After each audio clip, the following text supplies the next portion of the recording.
there's this dev video, and these are typically pretty good because it talks like buffs and nerfs and talks about team up changes, and apparently there's a little bit of Ultron in here, so I'm not gonna make you wait any longer. Let's just go. Let's get it.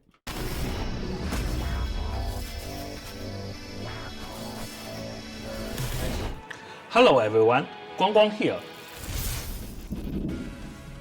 New hero, new map, and new team ups. I'm actually, okay, this is probably one of the most, if not the most important dev update they've done yet. Because right now, I feel like a lot of people are very upset with this season.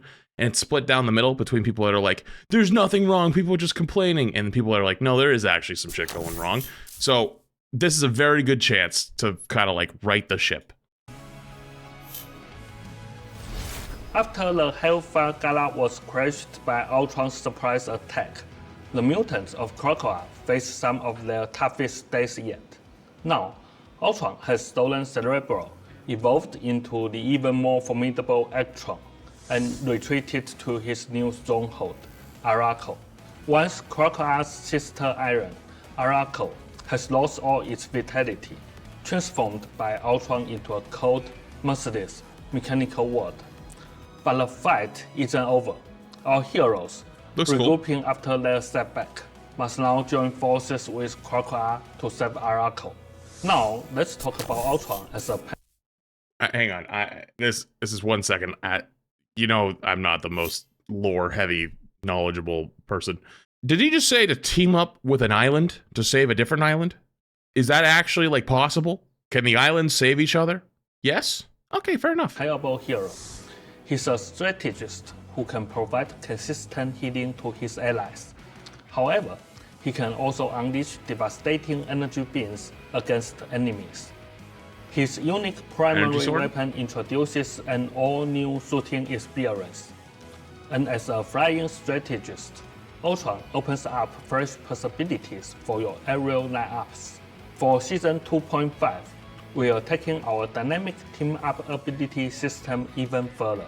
A flying strategist is kind of crazy. With broader adjustments to team-ups to bring even more strategy and excitement to every battle. Completely not prevalent or relevant at all to the situation. That sounds cool. W. Small note. Does it feel like almost any other tank players that dealing with flying characters is very difficult in this game? Like, there's Hulk where you can jump up and like, but if you're not hitting them, like, you're kind of just like jumping back and forth. And then there's like Mag, kinda, maybe a little strange, sort of. It just kind of not feel great. It's just small point. Strange can fly, but yeah, if you use your 15-second cooldown to hover up to an Iron Man who can just float like 2 feet away, like it's like, yeah, okay, this isn't. You know, I think the point's still valid. Excitement to every battle. In this update, we are adding 6 new team-up abilities. Really? Removing 4 and adjusting the members of 1. Overall, by Season 2... Wait, hang on. Hold up. What's in that top right? Rocket, Raccoon, and Penny? What the f? Ultron and Iron Man. Okay, that's fair. Operation Microchip. Widow and Punisher. And Jeff Nado? Jeff and Storm? No shot. It's a shark tornado. There's no way, right? Symbiote Serum, Venom, and Jeff. Interesting. Oh, Iron Man's losing the team up, which I got that one spoiled earlier, to be fair. Iron Man's losing the Gamma team up. Captain America, Bucky, we're still there. And then Chilling Assault, Hawkeye, Luna. Ooh, that could actually be pretty decent. Overall, by Season 2.5, more than 50% of our team-up abilities have changed compared to Season 0. True. And by popular demand, we are adding the Gemnado team-up ability. With love... Shut the f*** up. What did I just witness? That's real? ...abilities have changed compared to Season 0. And by popular... Alright, Rivals is saved. Season 2.5, they're saved. Yep, they did it. Also, he's huge now. Yo, they had Jeff Bulkin over the winter. What the f*** is this? Demand. He's massive. We are adding the Gemnado team-up ability.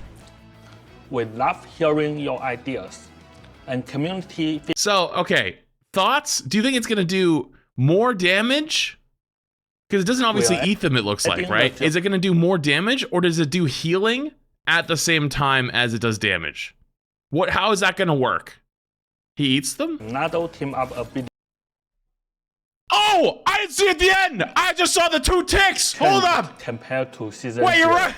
And by popular But hang on, demand, because I saw like 2, 3 ticks and he doesn't go. we are adding 1, the 2, Gemnado team up ability. Oh shit! It really does this. Without sharing your Wait, it idea. actually does get eaten. And community feedback What the is a part of how we shape the game. So keep those Okay, that's actually kind of fire. I gotta give him credit on that one. That's fire. suggestions coming.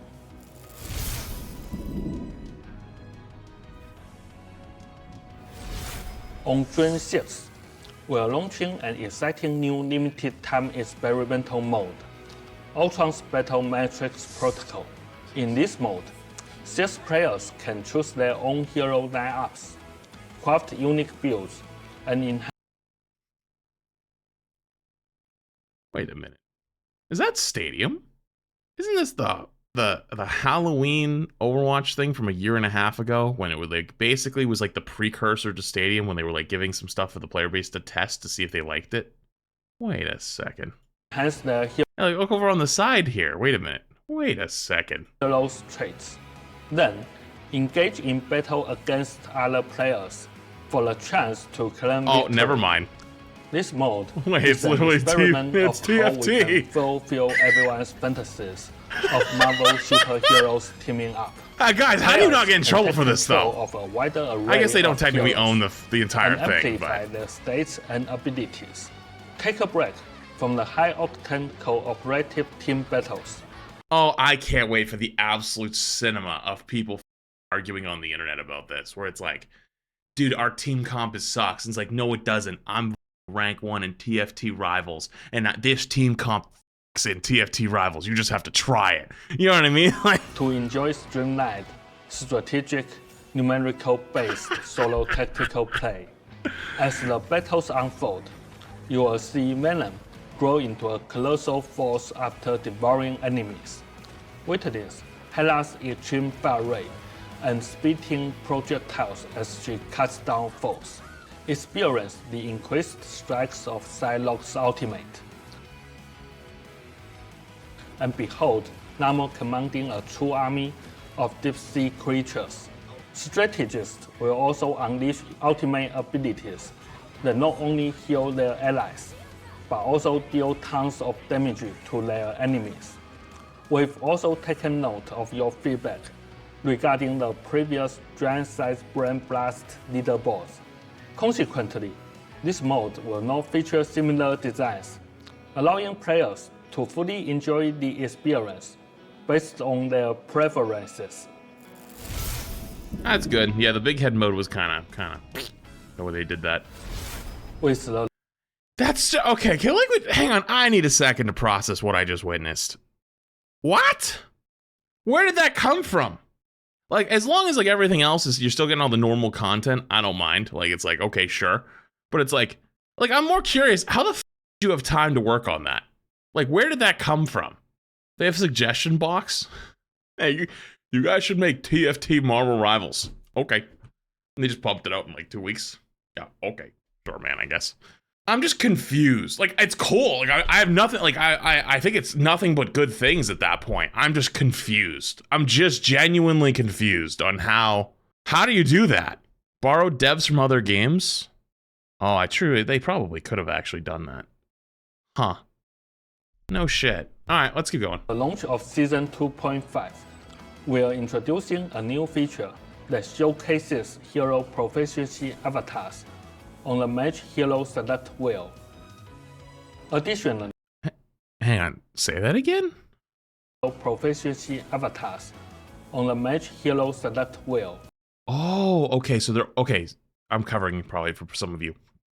So the Lord portraits will appear on your selection thing. Oh, that's actually cool as shit. I like that. That's a good change. Additionally, we are rolling out 2 fresh personalization systems, mood and emojis. We will continue to No. Let me tell you how to do this correctly. Let me put this on my other people. Like, after I play a game with them, I get to vote which one I get to put on their profile. Like, if they're whining, I want to be able to put a whiner on them and then limit it. Like I only get one a week, right? So like, you got to be petty as right? Like you only limit it to once a week. You can do it to someone and you can only use one of the options once. And so if somebody puts the whiny one on you, they really didn't like you. So it's like, you were a whiny little shit and you don't even know who put it on you. Just be completely anonymous. Like after a game of you bitching and all your teammates, you appear with 5 whiny things on you. You're like, we will continue to optimize the player experience with each version update. Starting from Season 3, the seasons of Marvel Rivals. This is going to be the most interesting thing of all. I have no idea how this is going to work long term. I think it's probably the best decision they could do because Rivals has very clearly declined significantly in the last few months. That doesn't mean Rivals is dead. It means it's declining. It's lost a lot of its general media popularity. It has started to develop a new reputation for toxicity. It started to develop a lot of things. Unfortunately, not even the game's fault per se. It's more the community's fault. But that's what happens when you have large games that start to decline. And also on top of that, Season 2, not that fun. It's a little bit of both, right? No, it's not. It's objectively true that is actually exactly what is happening. We can talk mathematical fact that has absolutely happened.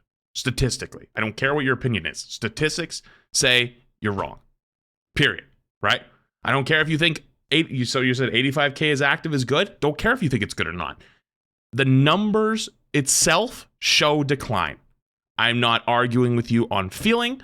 I'm not arguing with you on how you enjoyed the game. I'm not arguing with anything other than math. That's it, right? Regardless, though, this is the smartest thing that they probably could have done, right? Right, saying Season 2 is not fun is not objective. No. I know complex thoughts are kind of difficult for some of you guys, but there is a lot of reasons that can contribute to decline. One of them being people think it's not fun.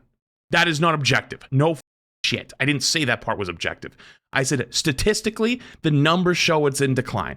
That is an objective fact. You can't understand complex thoughts. Shut up. Anyways, point is, regardless, people have lots of feelings over the game, both good and bad. So their smartest decision of all was to go to this format where they're shortening the seasons once a month, new heroes, boom, boom, boom, boom.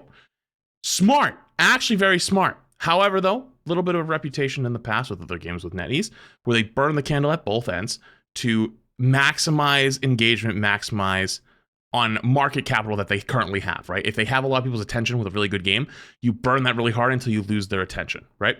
So I'm curious what it's going to look like in 6 to 12 months, because granted, I'm a little thrown off guard by the TFT thing, so maybe they really could pull it off. But typically the way games work is they have a few heroes or a few things in the pipeline, right? And they have like the next year or so of content in play already planned out. And then over that year, they're refining it, they're finishing it, making cosmetics for it, making sure the gameplay loop works, et cetera, going through testing, going through QA. By shortening their window by how much they have, there's a good argument that it could, in quality, fall off quite significantly, or because things become more broken or whatever it might be, right? We don't know any of that stuff, though. It's all speculation until it actually happens. So I'm very curious to see how it will go. But this new format should make Rivals' beat, like its heartbeat, much faster than it currently is. Because at least at the moment, there's at least a good 3 to 4 weeks every season so far where it gets kind of boring, where there's just nothing happening, right? There's no tournaments, there's no drops, there's no new heroes, there's no new team ups, there's no rank there's nothing, right? Like it's just like, there's nothing to really do, right? So this is very interesting to me, at least. Let's see what they go, or what they say. 2 months each, and we are diligently preparing for the new pace. Our vision has always been to provide fun and engaging superhero experiences for all Marvel Rivals fans, and the new heroes we're cooking up are definitely worth the wait. We'll gradually unveil a series of adjustments and updates for Season 3, so stay tuned. In June, our Ignite tournament series will kick off the first stage of competition. We hope everyone enjoys the excitement these matches bring. Now, let's turn it over to Zhiyu, who will share insights on the adjustments to team-up abilities and balance changes for Season 2.5. Hey, Rivals! Zion here to give you the Alright, details here's some on big our stuff, right? Season 2.5 update. It's packed with dynamic team-up ability changes and overall balance tweaks that are sure to ignite your battles. Also, I gotta give them credit, really quick. Their English has gotten really good in like 6 months. Like, before Rivals launched, sometimes it was a little bit hard to tell, like, certain things that they were saying. It is crisp. I gotta give them credit. They have worked their damn ass off practicing their English. You gotta give them credit. That is very impressive how fast that they've learned and how fast like they've gotten better at it. That is very impressive.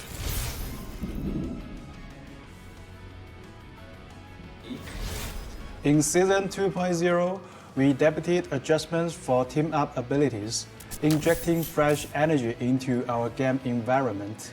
With Season 2.5, we are going even further, with not only team-up ability changes, but also the arrival of our new hero Ultron and the key numerical balance updates, all set to deliver a whole new level of combat excitement.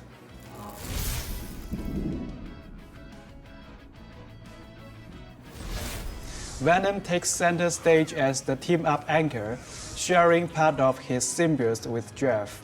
This lets Jeff wield symbiote tendrils to link with allies and heal them. This lets Jeff wield symbiote anchor, share. Wait, hang on. Wait, what's going on down here? Hey, do you guys see that in the bottom right? Why does he only have 3 bubbles? And why does he only have 3 right clicks? Did they take DPS Jeff out back and shoot him in the head? Oh no, Jeff might be found dead in an alley somewhere. Okay, that kind of hits different because that's my name. But like, you know what I meant. Jesus Christ. Maybe we'll see if they actually give out patch notes later on. Sharing part of his symbiote with Jeff. This lets Jeff wield symbiote tendrils to link with allies and heal them in the heat of battle. As the team-up anchor, the Punisher has retooled Black Widow's Red Room rifle with a brand new firing mode. Now, while aiming down sights, she can unleash a piercing pulse beam that cuts right through enemies. It's not gonna do anything. Collateral railgun shots are really good in theory, but they're really not like that useful in these types of games very often. Luna Snow powers up these team-ups as the anchor by crafting a specialized ice arrow for Hawkeye. This arrow penetrates. Wait, hang on. Did they take away the Hawkeye? Wait a minute, I forgot earlier. Did they take away the Hawkeye Widow team up? Wait, they unironically made Widow worse. I'm not f***ing with you. That was the only thing that actually made Widow somewhat usable.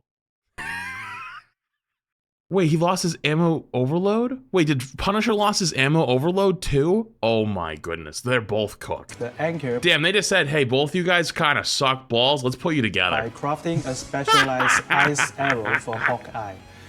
This arrow penetrates through terrain cover, and the farther the target, the more damage it packs, even stunning foes beyond a certain distance. That's gonna be pretty good. Rocket steps up. Long range freeze against Hawkeye? And allows you to charge up your next shot and one-tap them? Oh, this might be deadly. Through terrain Wait, cover, this might be crazy. The more damage it packs, even stunning. AoE freezes all of them? You 100% could charge one more shot and headshot. Hawkeye Luna might actually legitimately be meta. I'm not f***ing. That's actually crazy. It's a little early to say that kind of a thing, but it goes through walls? What? How do you know that? Wait, did he say that? Oh, it does. This arrow penetrates through terrain cover. This arrow penetrates through terrain I was reading cover, chat when he said that part. And the farther the target, the more damage it packs, even stunning oh, foes that's gonna be beyond a gross. certain distance. Rocket steps up as the team-up anchor by engineering an enhanced bionic spine for Penny, one that can coexist with her original while also dropping armor packs. Meanwhile, Penny ramps up Rocket's Battle Rebirth Beacon so that it now spawns cyber webs, spider germs, and arachno mice. However, the enhanced beacon and the original can be active at the same time. When I don't know if that's actually going to be that good. Weirdly enough, Wouldn't that kind of make the rocket thing easy to see? I feel like it's going to give away rocket res a little bit easier, one.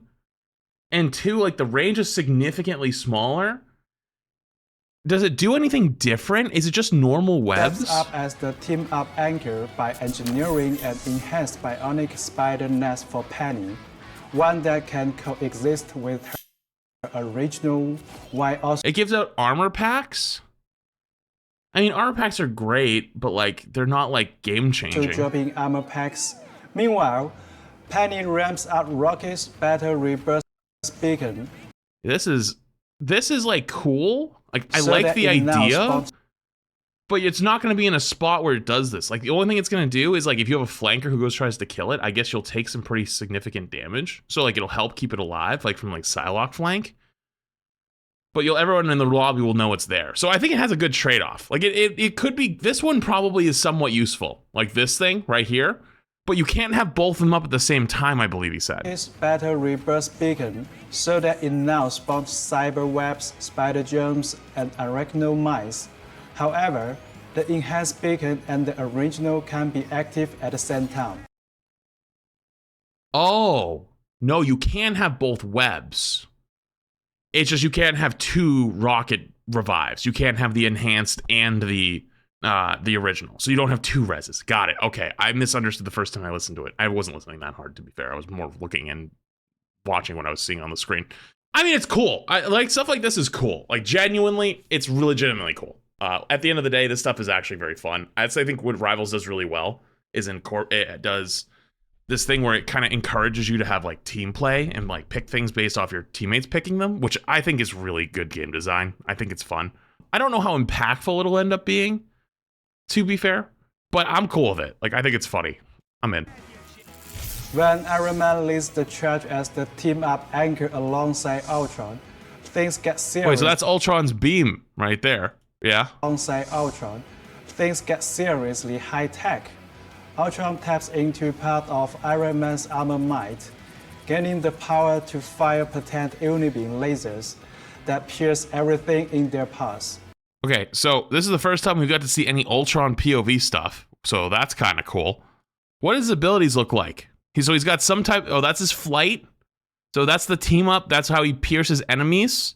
That's his left click. What is this right click? It looks like a shield. Does he have armor to somebody, maybe? Of Iron Man's armor might, gaining the power to fire potent unibeam lasers that pierce everything in their path, damaging enemies while healing teammates. Oh, it could be Storm, drones. The team-up anchor and Jeff can combine their might when both of their ultimates are ready, unleashing the fearsome Jeff Nato. Storm directs the soaring Jeff Nato, dealing sustained damage over time before ultimately devouring enemies. Wait, what? Unleashing the fearsome Jeff Nato. Wait, Storm what? directs the soaring Jeff Nato, dealing sustained damage over time before ultimately devouring. Wait, that sucks. Wait, it's not good. Well, okay, sorry. It's funny. I like the cool concept, but I thought it ate them and that was it. Like, GG. But it shoots them back out at the end. Wouldn't they take Directs more the damage not being eaten? Soaring Jeff Nato, dealing sustained Because look at Thor's health. damage over time before ultimately devouring Oh no, they do take a big chunk of damage when they get eaten. enemies.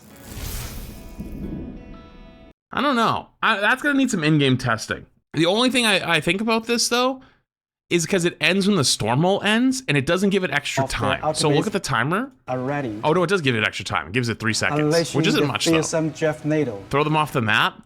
Yeah, but the storm would have to run into them, grab them, then run off the map, which is very different than Jeff going under. Like, when he hits his ult, you don't see him. Then you appear under them, grab them, and then you have, like, 5 seconds to run, you know? It doesn't end Jeff's end. Wait, what? It doesn't end Jeff's ult. What are you talking about? I literally watched it spit them Storm out. What are you talking directs the soaring Jeff Nato, dealing sustained damage over time before ultimately about? It immediately gets spit out. What are you talking about? We're going to test that one a little bit. If Jeff keeps them eaten, that's going to be disgusting. It's going to be cool as shit. If they immediately get spit out at the end, it's not going to be good. But it'll be cool, though. I think it's cool regardless. That's the point. Yeah. Okay. Everyone's confused. So clearly we need to do some testing whenever it's there. Okay, cool. Dealing It's fine. Let's move on. sustained damage over time before ultimately devouring enemies.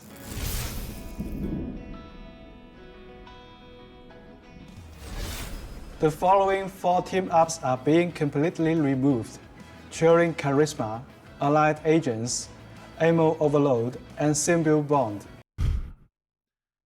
Wait, Symbiote Bond is just gone? No more Venom Spidey? Wait, that's crazy. Holy shit, Venom Spidey's actually gone. That's crazy. Rocket Punisher? Wait, that's gone too? The only one that's not... Wait, all of these were actually good team-ups. Like, the Jeff Luna one was good for the DPS Jeff, but I guess DPS Jeff is probably dead. This was like the only way Widow was somewhat viable. Ammo Overload was actually really good versus Groot. And Simba... Wow. Wow, this is tough. Additionally, Iron Man will be removed from the Gamma Traps team-up.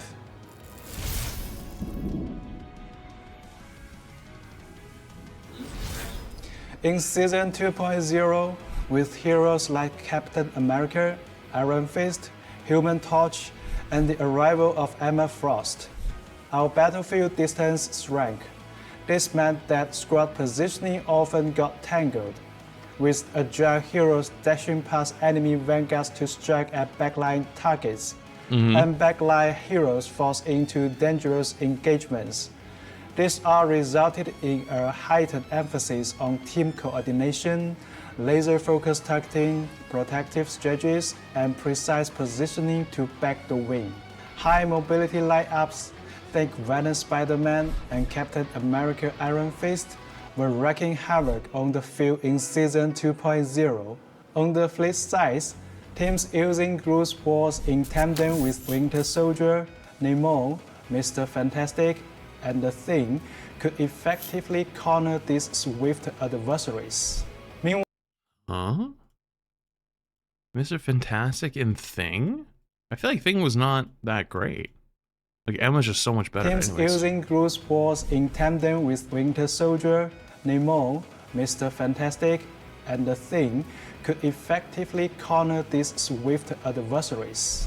Meanwhile... Oh, he was saying like good anti-dive picks. Yeah, okay, that is true. Although Emma was just like a million times better, but yeah. The triple strategies better with their stellar sustain and protection also work well against dive and high mobility threats. All of these reflect the rock, paper, scissors dynamic between different lineups. And let's not forget the powerhouse team-up abilities like Emma Frost, Magneto, Psylocke, Hawk, Iron Man, Namor, Doctor Strange, Scary Witch, plus the Fantastic Four, all proving to be titans on the field.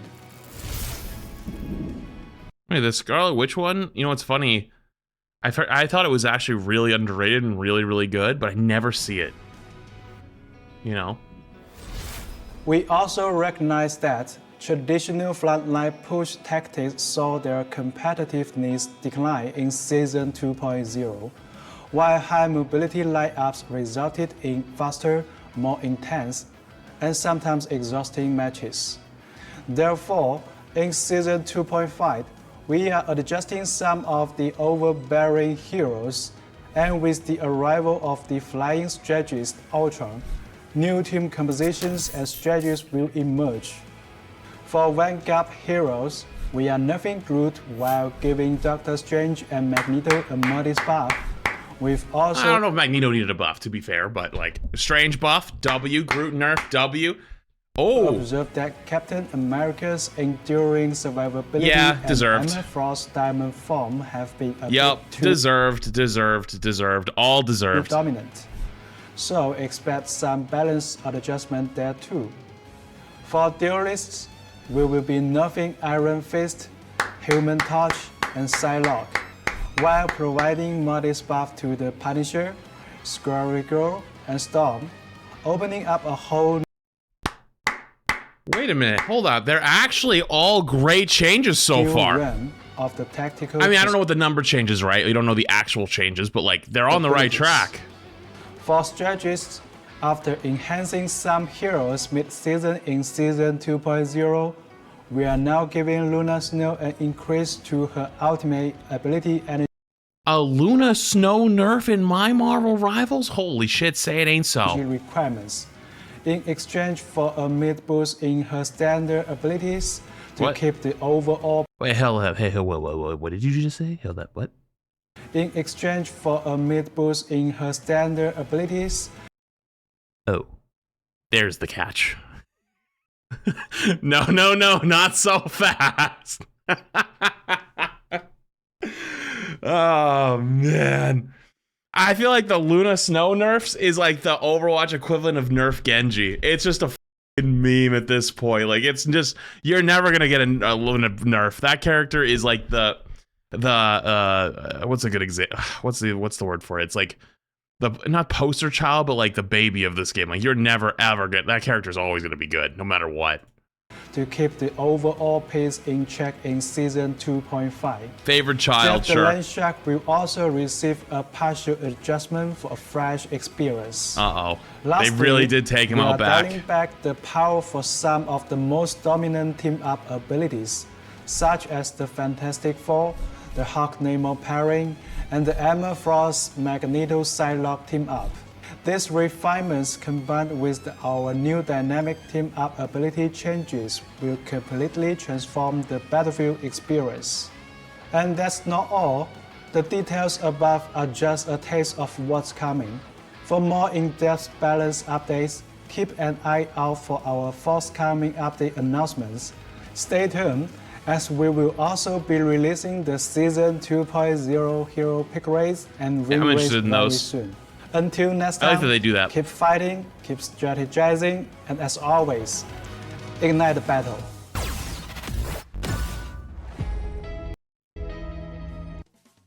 Overall thoughts? That was pretty good, actually. Some small things, like some of the removals of team-ups are a little bit I don't know about those, and some of the new team-ups came kind of fishy. Jeff seems like he was taken out back and shot in the head 16 times, and no one saw what happened. The rest of the buffs and nerfs make sense. I don't know what the numbers are, right? Like, we don't know what the numbers are specifically. They could go too far in one direction, or might not go far enough, or whatever. We'll see. That's not like a thing right now, but at least so far, they're on the right track. Yeah, the auto chest, I still can't get over. How the did you have time to make a TFT?